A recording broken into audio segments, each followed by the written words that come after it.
Good morning, everyone, and very warm welcome. I'm Dr. Amitabh Kumar, Executive and Leadership Coach and Director Partnership and Marketing at ICF Delhi NCR chapter, and I'm delighted to host today's conversation. Let me begin with a question for everyone joining us today. Have you ever worked with a client who says, I know what I should do, I understand my goals, or I have done the coaching, and yet, they continue repeating the same behavioral patterns. As coaches, many times we focus on goals, actions, accountability, and mindset shifts.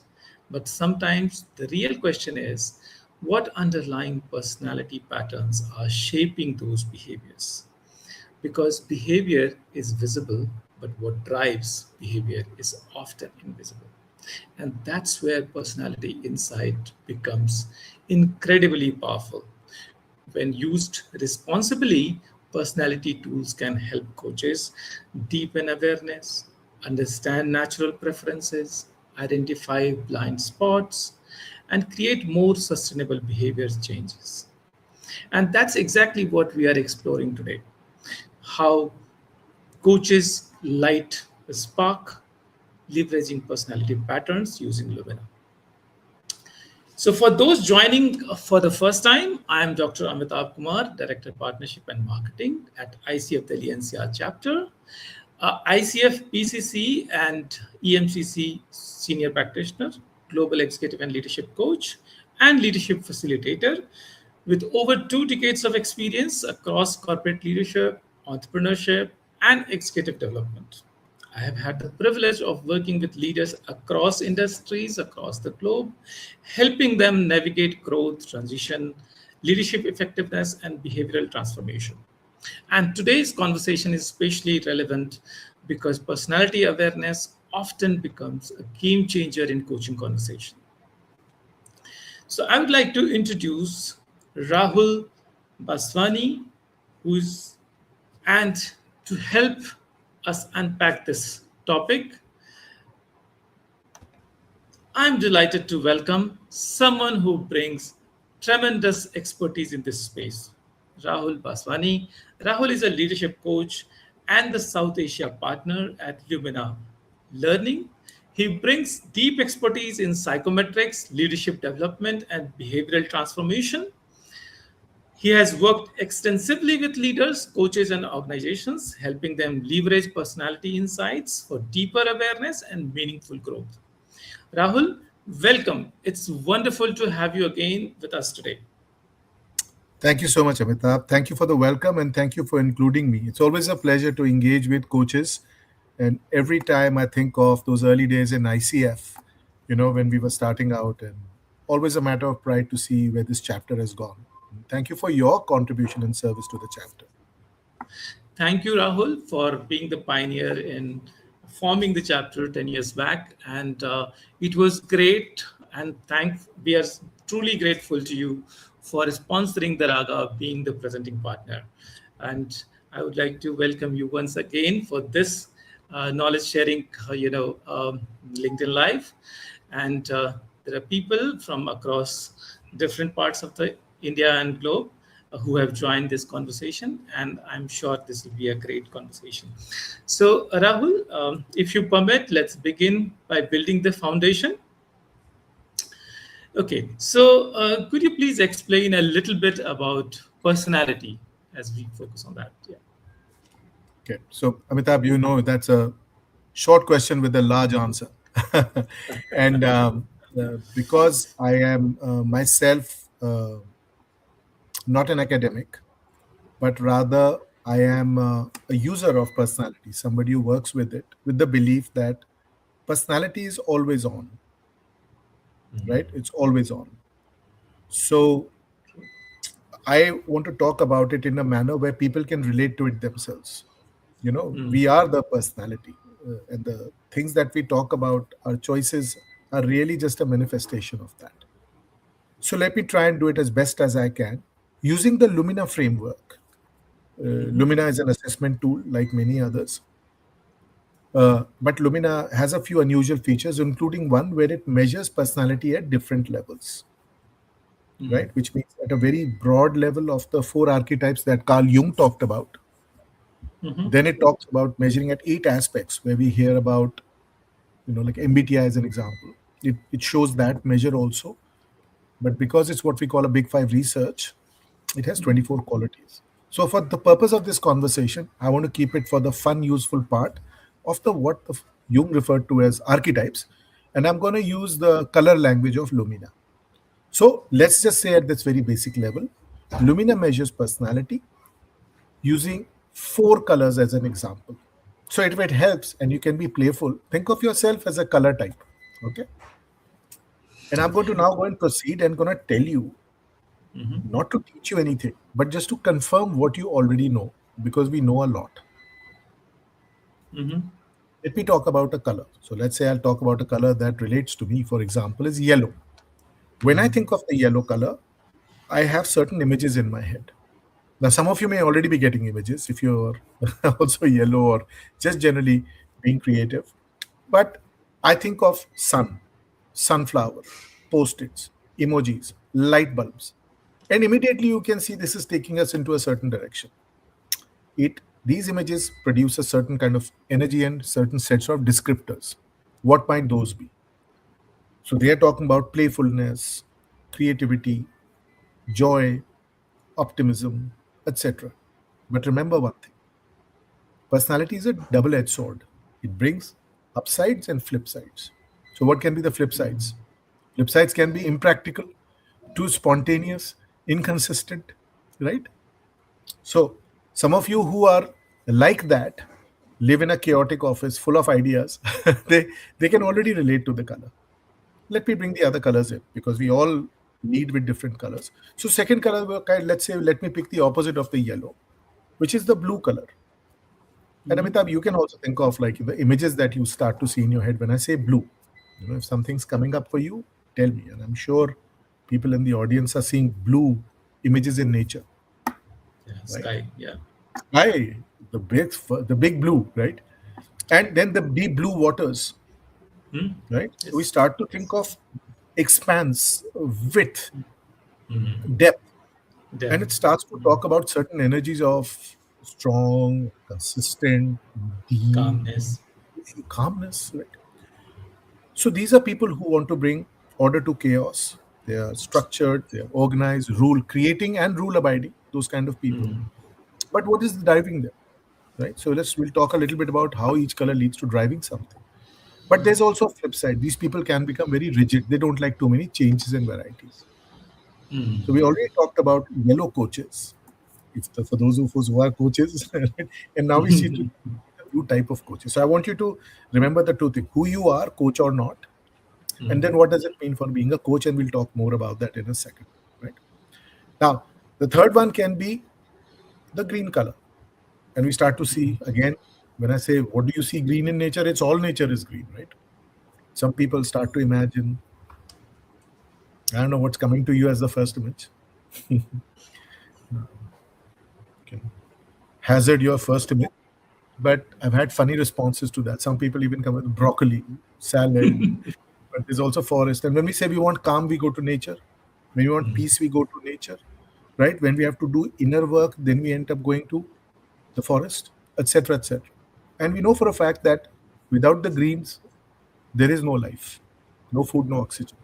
So people with that energy provide you what? Nurturing, caring. They create empowerment. But remember, I told you there's always a flip side. These people struggle to hold other people accountable. It's very difficult for them because they want to be nice and they sometimes bleed at their own cost. And some people can already imagine that. And finally, if I was to go to the opposite depth, the red color is easy. A lot of images will come up with the red. And a popular one is the traffic light, which is a symbol of influencing and stopping and Stop. empowering and controlling. But it can also be the fire. It can be about the blood. It can be about red roses. It's all about passion and energy and all of that. And you can begin to see these are result driving red people who, on the flip side, can be very, very scary. Now, let me pause over here and talk about the four colors. All of us lead with one or two colors, typically. There are people who lead with one, and there are people who lead with more than one, of course. So I want you to start to think of the one color that's closest to you. So, quick primer. Red, leading for outcome and results with a lot of energy, but sometimes can become very scary and easily tempered and challenged. Right? Yellow's full of ideas, but can be impractical. But like creativity, get bored easily. Right? Greens, looking for relationship and trust and compassion. Right?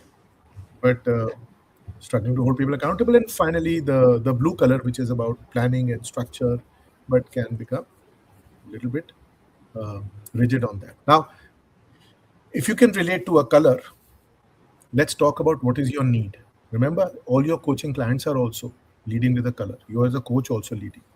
So the red needs result, yellow needs creativity, blue needs structure, and the green needs trust and relationship. And so these are your personality, and they create your fundamental need out of life. And when your needs are not met, you get frustrated. So the red, if you can relate to red, will get frustrated when you don't get results. The yellows get frustrated if there's no variety. The blues on the opposite side will get frustrated if there's constant change and inconsistency. And the greens, of course, when there's no inclusion, there's no care, people get frustrated. So you can see that how the environment can sometimes lead to people's personality getting affected because they have a preference and they also have a frustration when their needs are not met. It's a human nature. So, what happens to you? Here's one thing you should consider. If you're red, you might become hyper competitive and aggressive. This can be a blind spot. You don't know it, others see it. Greens can become over compliant. People might judge you for being over accommodating. You don't see it, they see it. It can become a blind spot. Yellows can become impulsive, impractical. You don't see it, they see it. And finally, what's the color missing? Blue. Blue can become rigid and micromanaging. So this is like what happens to us. This is personality. We are constantly living it. It is not something that outside. And hopefully stick to the four color model. It's a good way to explain, although it's very basic. But hopefully people got an image of not just personality, but how they are operating from their personality. Yep. Thank you, Rahul, for beautifully explaining about the personality and relating it with the colors that Lumina brings. Okay, so let us understand a little bit more deeper. And one question, two things I wanted to tell the audience. One, the announcement of the contest, which when you have attended the Raga event, there was a contest going on at the Lumina counter. So announcement of the winners will happen at the end. So stay tuned, stay till the last, and keep watching. And at the end, the announcement will happen. Okay, so the question to the audience is: you have just listened, Rahul, about the personality. How many of you have ever felt you were capable of more, but sometimes kept holding you back? Type yes in the chat if you agree with it. Rahul, the question to you is, why do capable people sometimes struggle to meet their potential? Yes. Look, we see capability in people, whether it's in the CV, whether on engagement, we find depth in people. Sometimes we are confounded at people that how come someone like you like here, right? Couple of things to keep in mind. One mistake we typically make is mistaking capability domains. I meet people who know me from the days I used to play basketball at national level. But they kind of assume that having been a basketballer makes me a good businessman. Now that's a mismatch. Not everybody has their strengths. But you have a certain image about a person at a certain time. Doesn't mean they're good in everything. A dear friend of mine who counsels me very effectively may not be a very strong businessman. So we all have a domain. So first of all, capability. Right? Now let's stay with potential for a second. Uh, Other than the hygiene factor, an unsupportive team, a dictatorial manager, unproductive culture, lack of knowledge in a field that you've been thrust into, all those hygiene factors aside, I find that the biggest battle, and now I'm switching to the coach language, is that our identity seems to be fighting our personality. I want to be careful here. I don't want to challenge any academics. I'm just using this language in a user friendly way. But identity typically is something that we adopt because we've been told we have to be a certain way. It starts very early. My family that I are part of. So because remember, in personality, we are born with a certain trait inheritability, and then that trait encounters the world. So in a house where there are two like children, the twins, they might both be different. One friendly, one shy. So we bring something, and then the world encounters it. So our personality starts to get shaped. So depending on the culture, depending on my religious scriptural reading, depending on my parents' circumstances, my birth order, right? I'm born in a rich house. I'm born as a small younger child or an older child. My parents were rich when the older brother was born, and they were poor by the time I'm born, or something. All of these things can start to shape things. So, in a simple level, circumstances meet natural uh, trait, and then it forms personality fairly early. A lot of theories on like by when it's set, but assume that it's set, in your childhood, your personality. That setting of the personality also includes what people expect you to be. Your caregivers might say, if you're going to be, this is the definition of success, this it means to be a man or a woman, this is what it means to be a member of this family, etc., etc. I am a soft gentle person, and I see that my father is a competitive aggressive sporty person, or an aggressive businessman. So my standard is set in a different way, right? So now you've understood that personality is a combination of what you're born with and what you experience, right? Shaped by our surrounding. Now let's do the next level, which is our personality is not just one composite; it's three distinct persona, and we instinctively know this. There are things I'm motivated by, my drivers and motivations and preferences. This is like the fuel in the car. You don't see the fuel, but the fuel moves the car. When somebody disturbs me, just like when the fuel goes bad or runs out in a car, then there's a problem. Until then, I don't miss the fuel. It's there, it's there.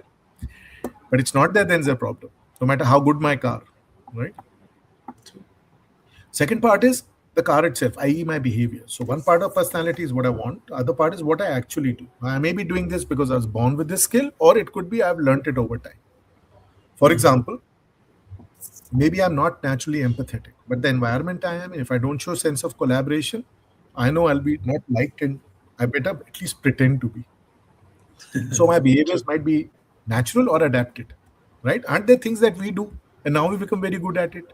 Some people might call it faking, but it's not faking. It's part of surviving in the real world. We all have to behave in a certain way to live in a civil society. So persona, which is underlying, which is my motivation. So Lumina language underlying, Lumina language everyday behavior, and when there is a mismatch between these two, I'm trying to act competitive because somebody told me that if you're going to be in business, you have to be competitive. I'm a soft person. I played sport. Now, just because I played sport at a high level, still doesn't mean I have to be competitive. I played to enjoy. I played for camaraderie. I won my trophies and I just had a blast.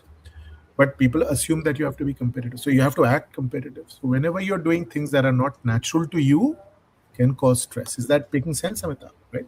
Pushing myself. It's like driving a car without petrol. How do you drive? Push it, push it, push it. Very tiring. So then it leads to frustrations. It leads to stress, and what in Lumina we call overextension. Now, when you're in stress, and we've all been in stress, we adapt certain behaviors to deal with the stress. We might become aggressive, we might become silent. These we call overextensions. So, these overextensions, the mismatch in personality, us trying to do things that we are not good at, and therefore sometimes us not doing things we are good at because of our training is where the potential gets cracked up. So that's what happens. We can't determine it ourselves. I've coached with personality tools and without personality tools. It takes that much longer. Coaching works, but I sometimes think that it's like if you're a doctor, which taking the coach analogy, if you're a doctor, it helps to have a blood test. Otherwise, you're doing a lot of guesswork. So that's where I think potential gets missed out for people because we don't know how the inner battle is stopping them for achieving their potential. How the inner battle, the unconscious biases, stopping them. Mm. Thank you, Rahul, for sharing it so in a simplified way. And that's a powerful foundation to start today's conversation.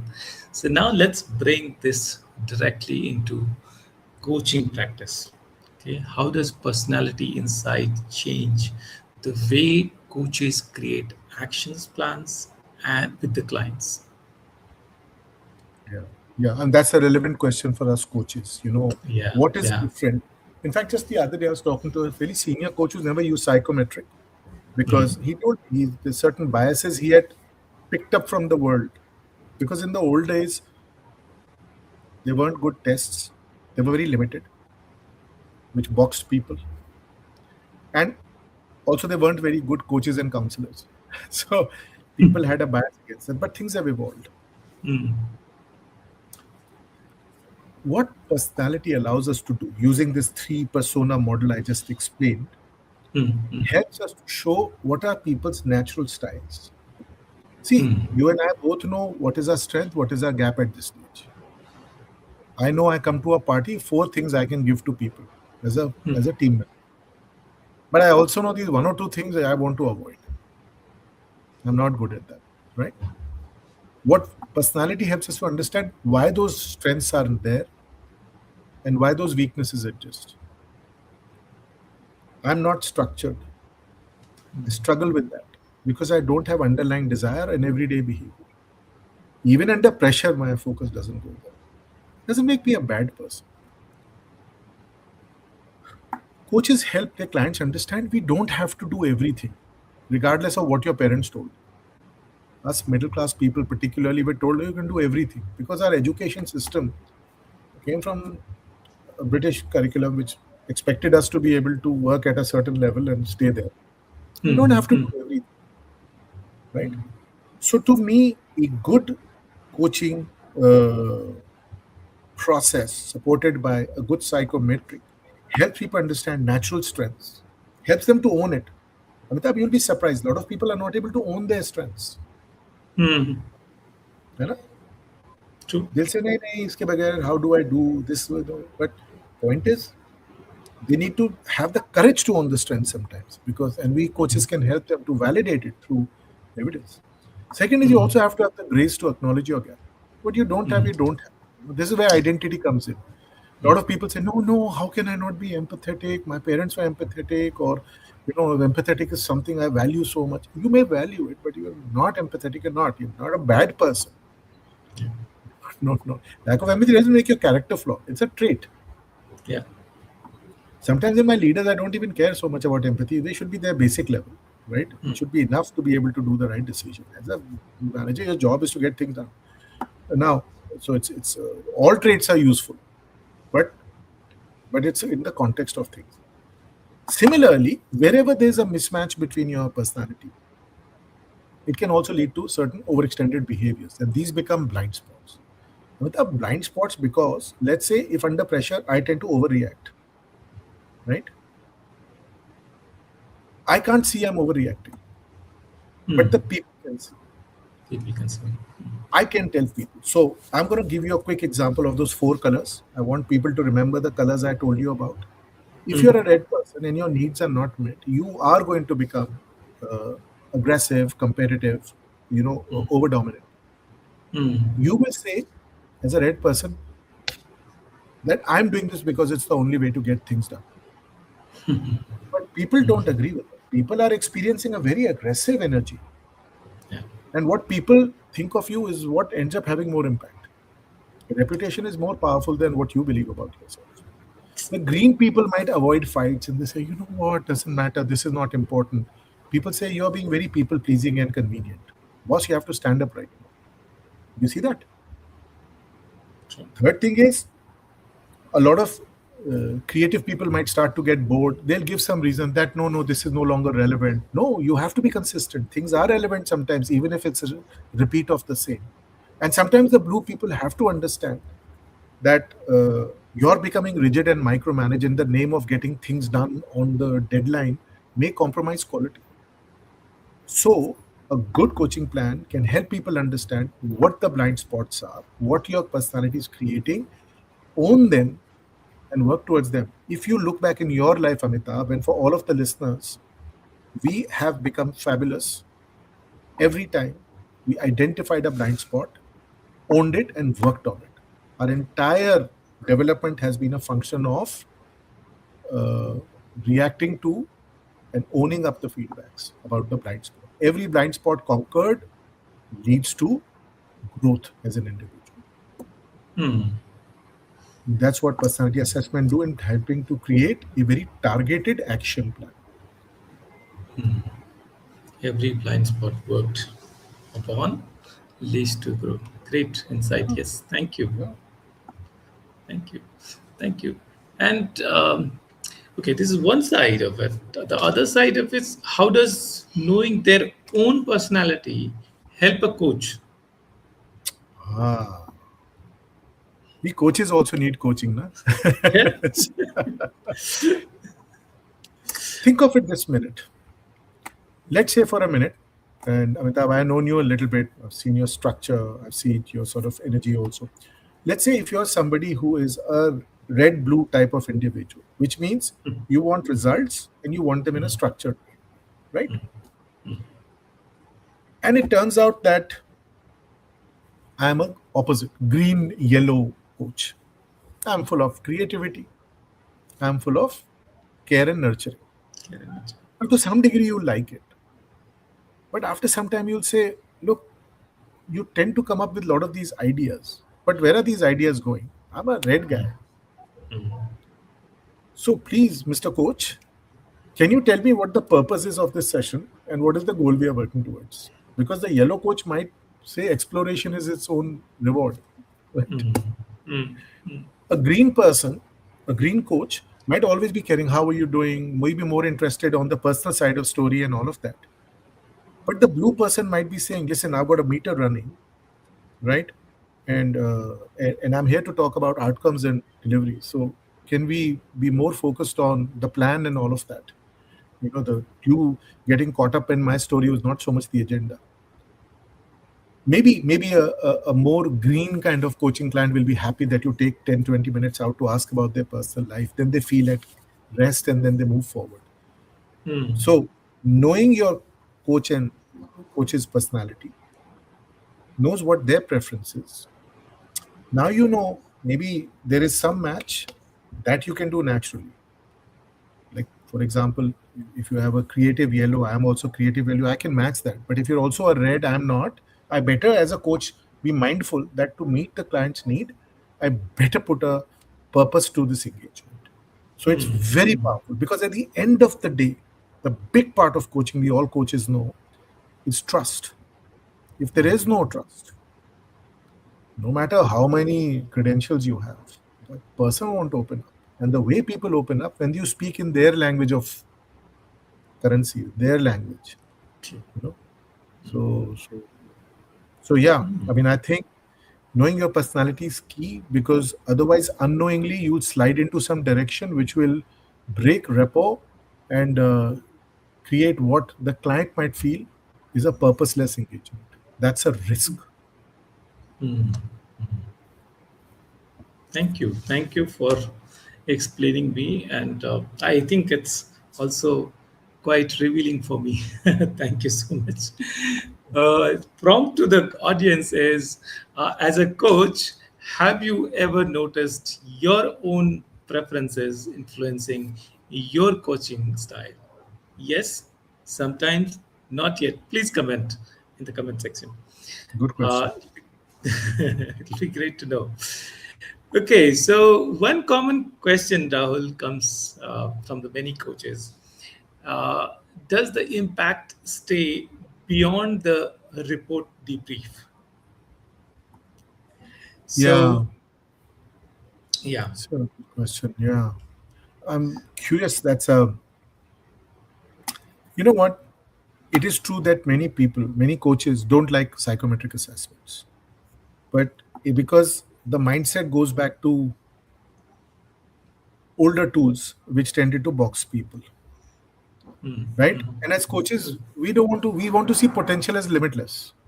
So our creation is that if you're boxing a person, then you're already limited. But I want to tell you one thing, Amitabh. Test or no test, assessment is always on. I meet you, you meet me, I make certain impressions about you. My first impression might be completely inaccurate, but I'll still make them. True. True. So assessment is always on. Then might as well have an assessment which is objective, validated, scientific, rather than have one that is full of my own biases and preferences. That's something. Second part is impact. Does it last? There are many reports out there which, frankly speaking, are highly complicated. It has nothing to do with their popularity. A lot of tests have been popular because they've been around forever, right?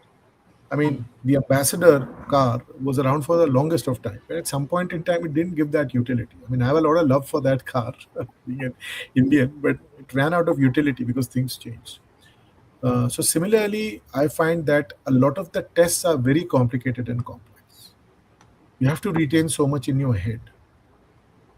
It's is it because it's a bad test? No, that's all people knew at a certain time. Remember the early days of computer, MS DOS, and all of that. You had to type every prompt, check this, that. This is pre-Windows. The fact that Windows came and made computer accessible to many people. Maybe the hardcore early computer people didn't like that simplicity, but it made it available. So today's tests, which a test taker can read, understand, without somebody trying to explain it to them, actually is very empowering. It democratizes personality data. Earlier, it was the domain of only people who memorized all the 500 definitions and create connections. It's like you get your astrological chart. Okay, I still want to talk to the Panditji, but it'll be nice if the interpretation also came in English, right? Remember one, Yes. there are 500 self-help books, but you can read them all, but you won't change. You change when you have a conversation. So the job of the coach never ends. So now let's talk about what happens. I get a personality, let's say Lumina, for example, one of the most best interpreted reports. Deep science turned into simplest of English. High school kid can read and tell you and confirm that you are there. Those of you who've not seen Lumina can get a sample report from us. You don't have to buy a report. Just see, you'll be able to pick up the personality pattern given and the interpretation given. Say, yeah, it makes total sense because it's designed to make sense. Because Lumina understands that for transformation to happen, you still need a coaching conversation. What do we do in coaching? Don't you remember the early days when we were undergoing our coaching training? We got insight. Insights mean we created connection of dots, distinct ideas. When we create ideas in our head, there's an energy discharge, and that stays forever. That's why advice fades, insights stay. Advice might create short-term change, but change can revert back. Insights, long-term transformation, irreversible, a different way of looking at things. So psychometric reports, supported with coaching conversations, create that. By itself, a good psychometric report like Lumina will give understanding. A coaching conversation with that will give wisdom. That's what it does. So this is where things become very important. With assessment comes responsibility, and as a coach, sometimes the dilemma comes. So how does one avoid being judgmental as a coach when using psychometric? Yeah, this is a very powerful question. And with everything, Amitabh, in life, when we learn, whether the way we learn to cook, or like in my case, learn how to paint, or people who learn the music with certain rigor, over time we also learn how to undo it. Early days, the excitement, lack of experience, and all can make us overly married to what we see. So I find a lot of people who use psychometric in the early days start to set their entire judgment of the individual based on the report.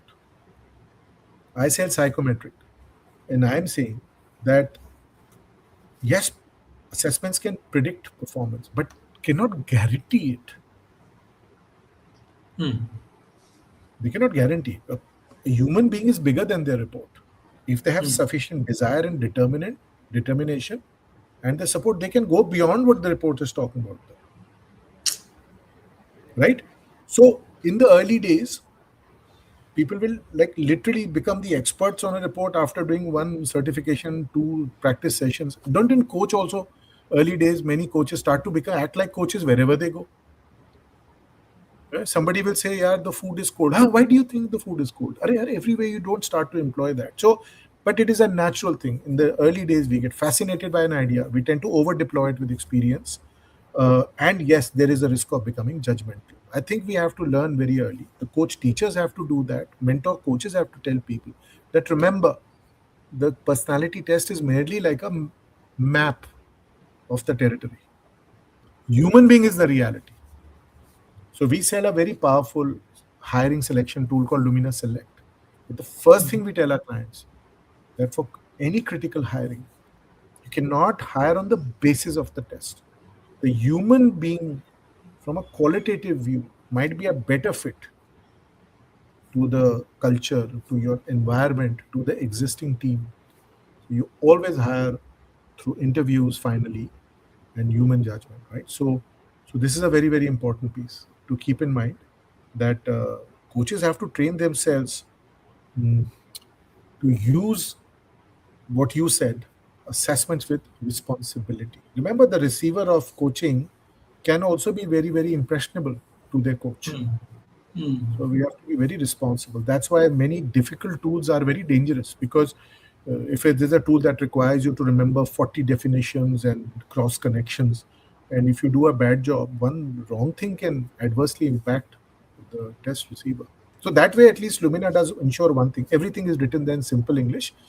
The person who's receiving the test can contest you. So it brings that autonomy and equality. And after all, coaching journey is a journey of partnership. No, it's not. It's not like mentorship top down. It's equality of sorts. So hopefully, I'm glad you brought that question up. That it is the responsibility of the teacher and the student of psychometric to make sure that they don't rely on that information so blindly that they end up becoming judgmental and possibly detrimental to the individual. Good question. Thank you. Thank you for explaining that because that dilemma is always there. So, and we as a coaches need to be non-judgmental at the same time. Help clients or coaches to towards the growth that they desire. Okay, so there are so many tools in the market today, Rahul. So this becomes a critical question for coaches that what are the non-negotiables that coaches or organizations should look for in a psychometric tool to actually drive behavior change and the transformation. Yeah. So without making it overly complicated, and remember, I'm not an academic or a psychometrician. I use the tool. I'm not a coder. I'm a user of the software. Right. My focus is on the human being, not on the science. I will say there are certain standard things that a lot of tools can provide today. Yeah, you're right. There must be, I don't know, 2,000, 3,000 tools floating around. Maybe 20 are more on the radar of people. And the truth is that many of the tools are also outdated. Right. So, for example, tools that were built in the previous, century were built by people who were already a certain age, who grew up with certain biases, right? The command, control, economy, hierarchical models, patriarchal systems. Every creativity carries the bias of the maker also. No? So until 30 years ago, where was there talk of positive psychology and coaching language? So I am a strong personal believer that if you're doing a psychometric intervention, need of social psychological support has changed so dramatically that we have to bring in a tool that has positive psychology and coaching language. And anything 30, 40 years older will not have it because these things didn't exist. Earlier was instruction and direction, right? Logical, no? I mean, you think of how people were psychologically, their needs were different 30, 40 years ago. When we don't we compare when we were kids, this is how it worked. Things that Hmm. our parents would do to us and say to us. Can you imagine today saying to our kids? I mean, that's a simple example of how psychological needs also changed. And therefore, the tools must keep pace. But otherwise, so one is that for that is my qualitative preference in a tool. Um, and therefore, in today's world where people are very, very autonomous, I think ease of use, ease of language is also important. Why shouldn't people be able to read the report? Why do you need someone, let's say even like spiritually and religiously, the word of God in Bible spread once you had the Gutenberg's Bible and you could start to like write it outside of Latin. So why can't a psychometric also be easily used, right? So once you get the word out, then it's used. So that's first thing. But more important, tool has to be valid. There are certain scientific norms, like whether it's like reliability and validity. There are industry standards; those are all available. Those there should be there. Most known tools are tested on that. Second is global norms. Like in India, where are we? Sometimes people ask Indian norms. Where is the relevant of Indian? Everything we do is global. Even our education is global. When I talking to each other in a global language, right? So we are all globalized, boss. So in India, I think global norms is key. Um, I also feel that the test should be available in multiple languages. Many of our coaches today deal with different countries and all of that. That's very, very important. But I think in a tech-driven world, is your tool contemporary? I don't spend that much time comparing every tool. I'm not trying to build the industry. I sell Lumina, and I know that we have a very powerful mobile app where I can scan my personality to your personality and we can mirror it. That's a very cool thing to do. A lot of people laugh and say it could be a good dating app, maybe, but but it's a very, very powerful way, because in teams we need to be able to also map the team. So does your assessment has the capability to do mobile app? Can I compare individual? Can I plot a team profile? All those are good. We also have a digital coach. So digital capability is important, because today, where do we carry hard copy reports around? We need personality in our pocket. So that's one of the cool features Lumina has, and I'm sure other tools also have it. But I, like I said, I can't speak for others. So in summary, reliable, valid tool, global norms, multiple language, ideally something that has been around, at least been tested for a certain amount of time. Does it have my preference? These are mine. Coaching language, positive psychology, ease of use.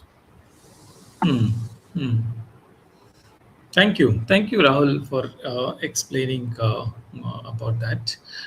For audience and for the coaches who are curious about integrating psychometric tool into their practices, is there a right time to add a structured tool like this as a coach's practice, Rahul?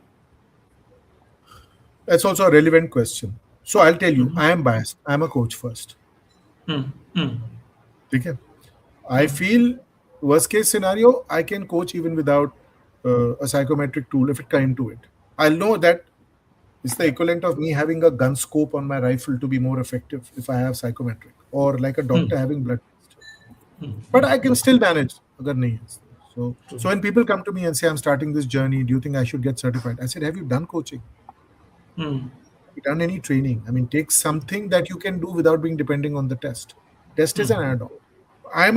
I sell Lumina and I'm telling you that.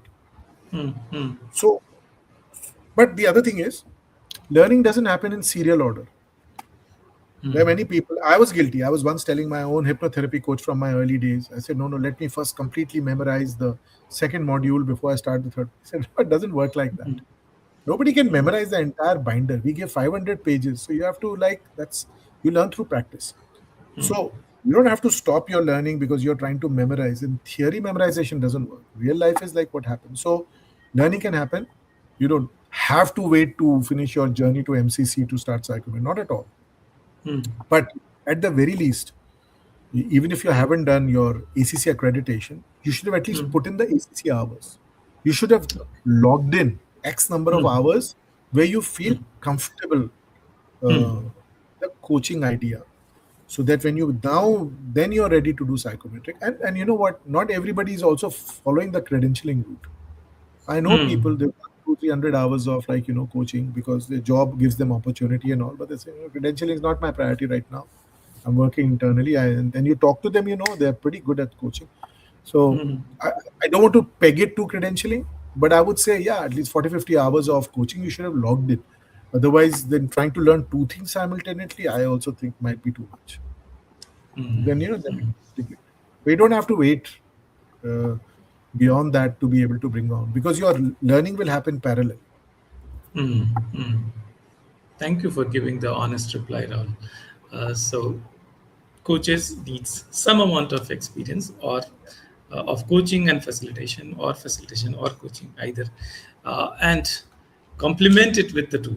I think that So well makes you a said. better. Because think of coach, and you're from the language world, so you can teach all the language you can. You are. In fact, the other day I was very happy to hear that you've been recognized as the like number one Portuguese training institute against everything.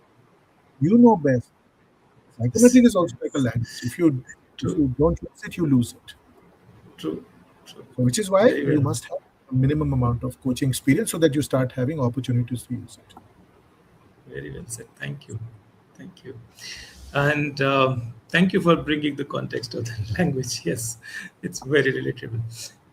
For coaches, what does journey of getting certified in Lumina Spark looks like? So our bias is evident. We are coaches. We love coaching and we love coaches, right?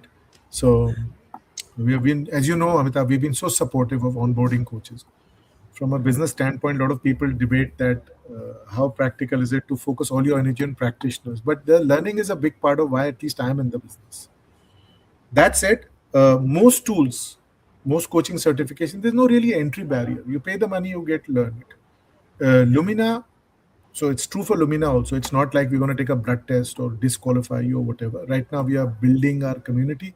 We do ask people who come into Lumina things like, are you sure you're ready to do this? Would you like to speak to some practitioners? We encourage that. I'm a distributor. No matter how much transparency I bring, I'm still here to sell the product now. So I encourage people to talk to practitioners. But once people have made up their mind, it's a 2-day live workshop. We run it in the different cities on regular basis. Um, we also provide online certification, and there is a pre and post learning management system. So we give them LMS. So there's a little bit of continued learning before and after. And we also believers that 2 days of certification is not enough, but you can't be teaching people for 100 days also. So we have a very active community. We continue to handhold and support people. So yeah. Thank you, Rahul, for explaining about how Lumina Spark tool as a tool can help coaches. Okay, Rahul, I would like to thank you for such a rich conversation. If I were to summarize today's conversation, personality drives patterns, patterns drives behavior, and behavior ultimately drives outcomes. So, as a coach, we need to help identify the patterns and then inspire our clients to move, take actions towards that, to reach the, or to work on the blind spot towards the growth. So, our role is not to label people, it is to help them become more aware, intentional, and effective. And personality insights can be an incredibly powerful catalyst in this journey. So, thank you once again, Rahul. Now, Pleasure. for I just everyone, realized that I skipped one part is to say that actually we are ICF, NCR, and I should mention that yeah, our certification in the NCR is taking place on 8th and 9th May. okay. Since you brought up the qualification, and we Mm, are registering people right now, and this is for anybody in the NCR region. This is a great opportunity because we typically run no more than 2 workshops in a city in a year, because we are also not trying to grow the community too fast. We're just okay. trying to make sure that we have a slow, rich community, a lot of interaction, good chemistry. So anybody is exploring can reach out to us. 8th and 9th May in Gurgaon is the workshop. Rahul, there is one question I saw Garima has asked. Would you like to answer that before we end the Sure. session? Or before we move to Sonam, who will be basically announcing the results of the contest? So, everybody in the audience, stay tuned. We'll take up this question and then we'll go to the announcement. I see the Rahul, question on the ticker. Yeah. yeah, yeah. Garima is asking That the in one? corporate. Garima's question? Yes, yes. Yeah. So, a lot of people ask questions like, what is an ideal profile? What is a good leader profile? And look, with personality, there's no good bad. Personality is a lot about, uh, like, uh, it is what it is. Your ability to understand what you are, because I've already told you, no matter what you are, there's upsides and downsides. So, similarly, what kind of colors is a function of what kind of organization you're working in. So, if I was to talk from organization context, if it is a, let's say, a financial uh, body or a industrial or manufacturing company, right? Maybe a lot of blue is required. If it is like an IT services providing, not IT software creating, solution creating, but servicing, maybe then more blue is required because of project management and all of that. But if it's a sales organization, maybe a lot of red is required. Maybe there are a lot of yellow energy is required in advertising, creativity, maybe entrepreneurial bodies. And maybe in the services industry, in care, all of that, maybe a lot of green service energy. I mean, you want a nurse who's green, right? You want an artist who's yellow. You want a sales guy who's red, right? You need an auditor who's blue. So roles and organizations matter. So that's why Lumina's report, Lumina Select, turns the personality data into 16 competencies. So you can actually profile who you're hiring, and it gives a very sharp score on personality. So it's a good question, Garima. Uh, good question because A, very easy to assume there's one size that fits all, but we know better than that. Therefore, it's very important to get the context and the culture. Remember, you can't take a big fish and change waters. You take a shark out of sea and put it in fresh water, it will drown. Right? So, so if you can have some very successful people who are very successful in family business environment, but they are a disaster in entrepreneurial or MNC kind of culture. Thank you, Rahul, for taking up that question. Now, I would like to invite Sonam from Lumina team, who would be announcing the winners. Welcome, Sonam. Thank you, Amitabh, and thank you, Rahul, for such an insightful session. I always get to learn so much more than I already know being in the organization for the last 2 years now. And thank you, Amitabh. I would like to take use this platform to thank ICF for honoring us by collaborating us with us and helping us showcase Lumina during Raga. We were the presenting partners, and we really enjoyed meeting so many coaches over there.